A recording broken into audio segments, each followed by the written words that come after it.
Mga kababayan ko, isang lundag silakbo. Ito na, si Atty. Leni Robredo!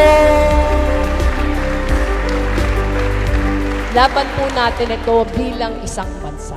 Yung kaaway natin, yung disinformation, yung kaaway natin, yung mga evil forces, sabay-sabay nating lalabanan ang salot na ito.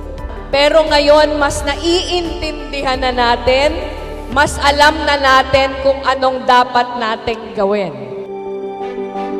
We need to understand how the platforms work, what are the differences between YouTube, Facebook, and TikTok, but we also need to understand culture.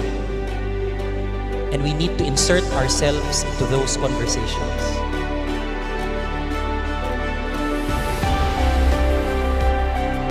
Dapat matuto tayo mag-discern kung ano yung totoo, ano yung hindi. No?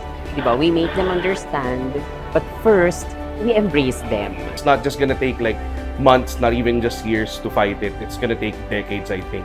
Mahalaga po na we do our research dun sa mga taong gusto nating kausap or kausapin. So alam natin kung ano yung mga issues nila at saka ano yung mga pinahahalagahan nila, doon natin sila pasukin. This is our work in Build Pilipinas. We are a community of volunteers committed to fighting disinformation by addressing polarization found on the different social media platforms. At ang Build Pilipinas, ito yung grupo na siya yung magsi-spearhead ng ating laban against disinformation. Ito po ang tawag to be part of Build Pilipinas. Ready na kayong lumaban ulit. Tama ba?